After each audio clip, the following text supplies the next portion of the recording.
দিলীপের বাবা মারা গেছেন 3 মাস হয়ে গেছে, কিন্তু তার স্মৃতিগুলি আজও দিলীপের চোখে জল এনে দেয়।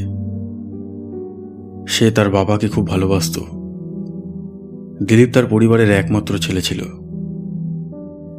দিলীপ একজন সফটওয়্যার ইঞ্জিনিয়ার ছিল এবং সে ব্যাঙ্গালোরের একটি অফিসে কাজ করত।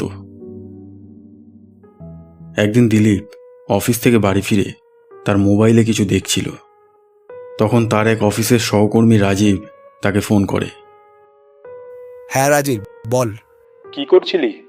কিছু না, এই বসেছিলাম। তুই কি বাড়িতে পৌঁছে গেছিস? হ্যাঁ, পৌঁছে গেছি। কিছুক্ষণ পরে ডিনার করব। বলছিলাম যে চল না কিছুদিনের জন্য কোথাও ঘুরতে যাই। অফিসে 3 দিনের ছুটি আছে, আর তোর বাবা চলে যাওয়ার পর থেকে তোর মনটাও ভালো নেই। তোর আর আমার ফ্যামিলিকে নিয়ে কিছুদিনের জন্য কোথাও ঘুরে আসি চল, এতে তোর মনটাও একটু ভালো হয়ে যাবে। ঠিক আছে। কোটা শহরে আমার পূর্বপুরুষের একটা বাংলো বাড়ি আছে। অনেক দিন হয়ে গেছে আমি সেখানে যাইনি। তাহলে চল, সেখানেই ঘুরতে যাই। হ্যাঁ হ্যাঁ, তুই আমাকে তোর পূর্বপুরুষদের বাংলোর ব্যাপারে একবার বলেছিলি। ঠিক আছে, তো চল সেখানেই যাই। আমি তো খুবই এক্সাইটেড। ঠিক আছে, আমি তোকে কাল সকালে ফোন করব।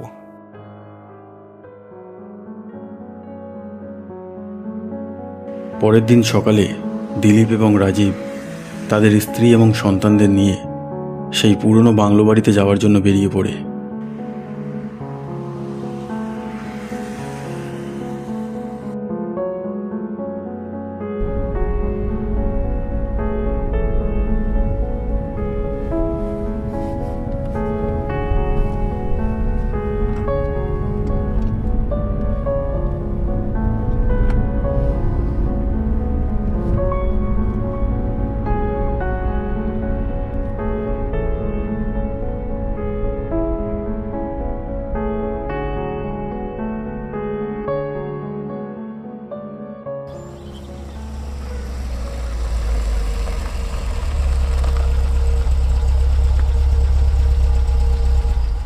একটা পুরো দিন ড্রাইভিং করার পর যখন তারা বাংলো বাড়িতে এসে পৌঁছায়, তখন দুপুর হয়ে গিয়েছিল।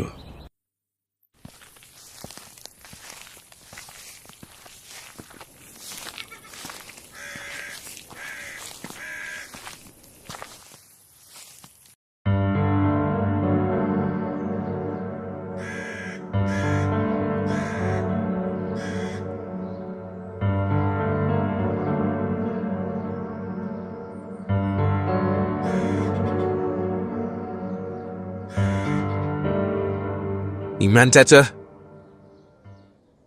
ইমরান চাচা।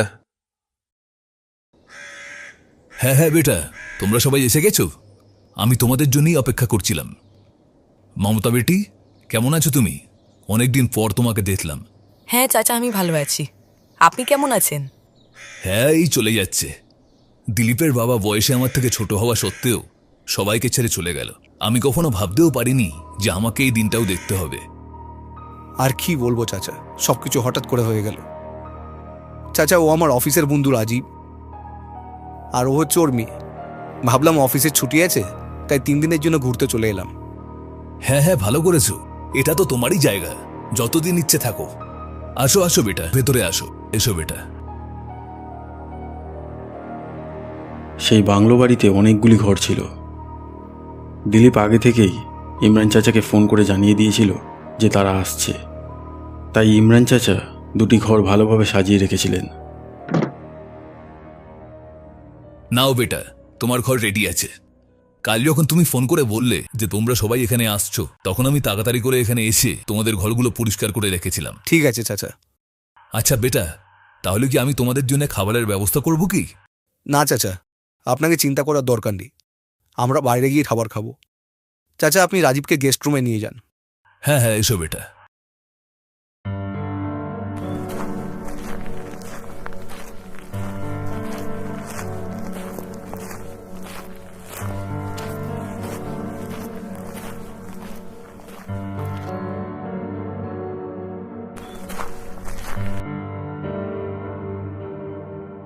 আসো বেটি, আসো। এটা তোমাদের ঘর। জল ওখানে রাখা আছে। যদি কোনো কিছুর প্রয়োজন হয় তো আমাকে জানিও, আমি নিচে আছি। ঠিক আছে আঙ্কেল। আমি সন্ধে পর্যন্ত এখানে আছি, তারপর আমি বাড়ি চলে যাব। ও আচ্ছা আচ্ছা, তো আপনি এখানে থাকেন না? না বেটা, আমি এখানে থাকি না।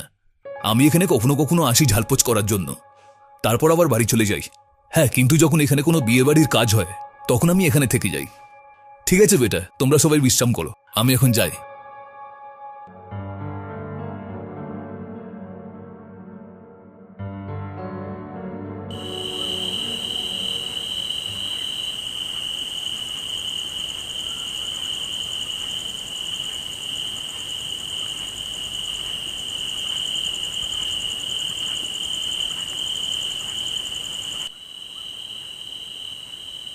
এই বাংলোটা সত্যিই অনেক বড় আর সুন্দর।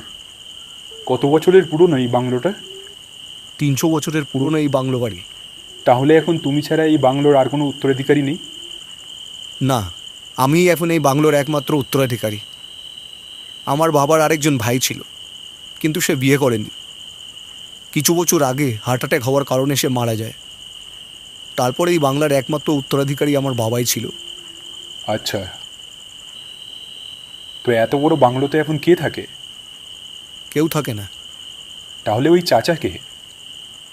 ইমরান চাচাকে বাবা কেয়ারটেকার হিসাবে এখানে রেখেছিল। আসলে বাবা এই বাংলো বাড়িটাকে বিয়ের অনুষ্ঠানের জন্য ভাড়া দিত। ইমরান চাচা এখানে থাকেন না। উনি এখানে শুধু তখনই থাকেন যখন এখানে কোনো বিয়েবাড়ির কাজ হয়। উনি মাঝে মাঝে এখানে আসেন আর পরিষ্কার পরিচ্ছন্ন করে বাড়ি চলে যান।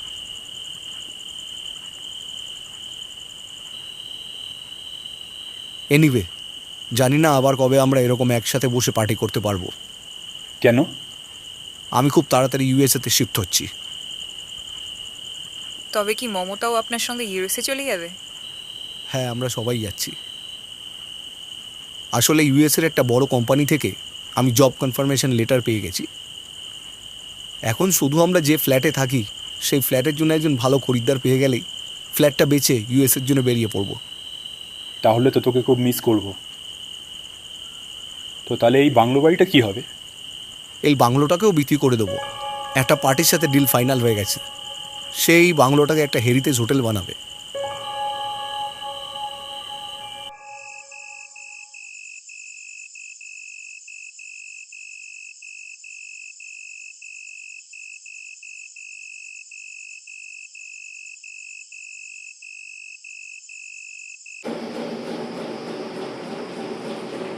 সেই রাতে রাজীব এবং দিলীপ তাদের নিজেদের ঘরে ঘুমাচ্ছিল।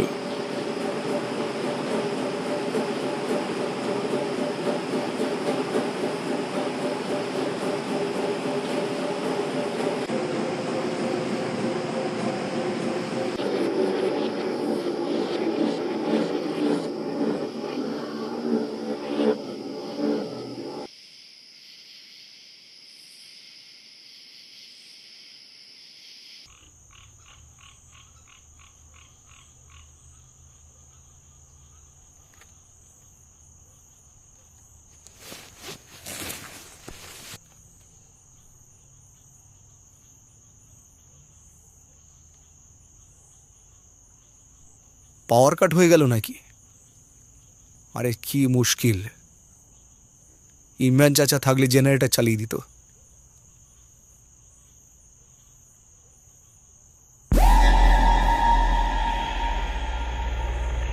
মমতা কোথায় চলে গেল এত রাতে বাচ্চাকে নিয়ে?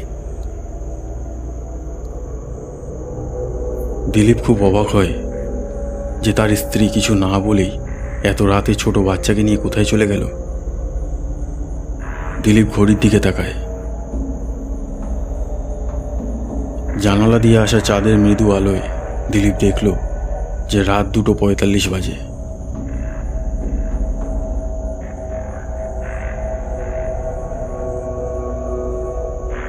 দিলীপ তাও তার মোবাইলে সময় দেখার জন্য তার মোবাইলটা নিতে যায়, যেটি সে ঘুমানোর আগে চার্জ হওয়ার জন্য ডেস্কের ওপর রেখেছিল।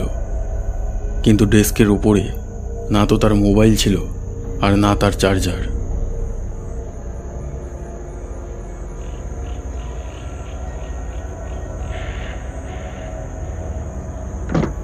দিলীপ ঘর থেকে বেরিয়ে আসে এটা দেখার জন্য যে মমতা কোথায় গেছে।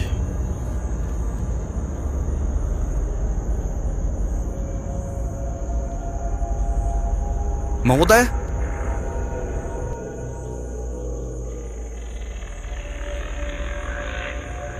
মমতা? দিলীপ ভাবল যে মমতা কি তবে সেই ঘরে গেছে যেই ঘরে রাজীব এবং তার স্ত্রী আছে।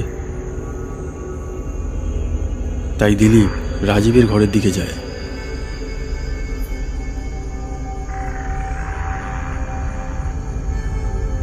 রাজীবের ঘরের সামনে আসতেই দিলীপ আরও অবাক হয়ে যায়, কারণ রাজীবের ঘরের দরজা খোলা ছিল। চাঁদের হালকা আলো ঘরে আসছিল। দিলীপ বাইরে থেকে ঘরের ভিতরে তাকায়, কিন্তু সেই ঘরেও কেউ ছিল না। এতে সে আরও অবাক হয়ে যায়। সে কিছুতেই বুঝতে পারছিল না যে এত রাতে সবাই কোথায় চলে গেল।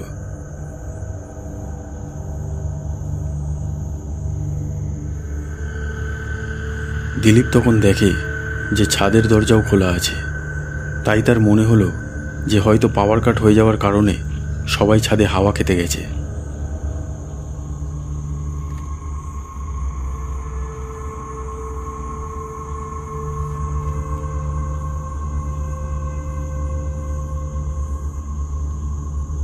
অদ্ভুত ব্যাপার, এখানেও কেউ নেই। এত রাতে সবাই কোথায় চলে গেল?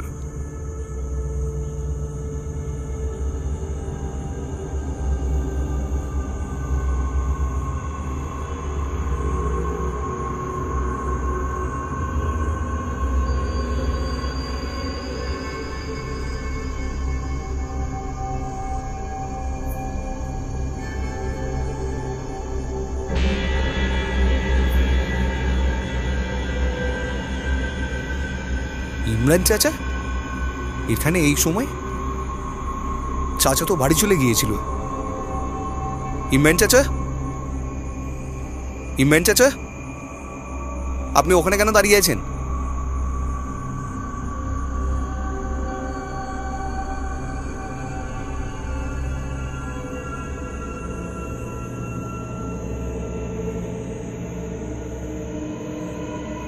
এইসব হচ্ছেটা কি?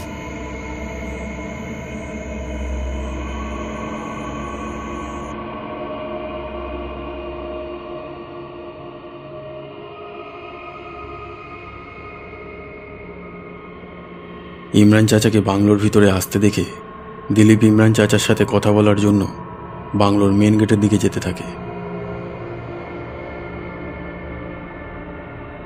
একটা ঘরের সামনে এসে দিলীপ থেমে যায়।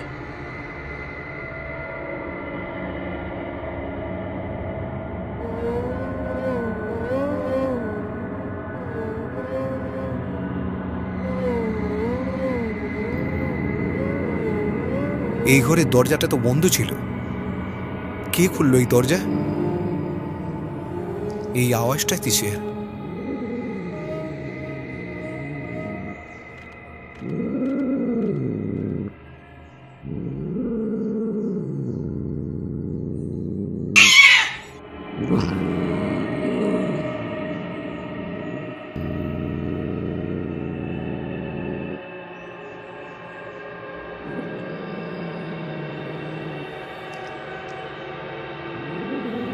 হুশ হুশ, যা এখান থেকে। অদ্ভুত ব্যাপার। বন্ধুরা, মাঝরাতে এই বাংলোতে এসব কি হচ্ছিল? দিলীপের স্ত্রী এবং তার বন্ধু রাজীব কোথায় চলে গেল? এই সব কিছু আমরা দেখব পার্ট 2-তে।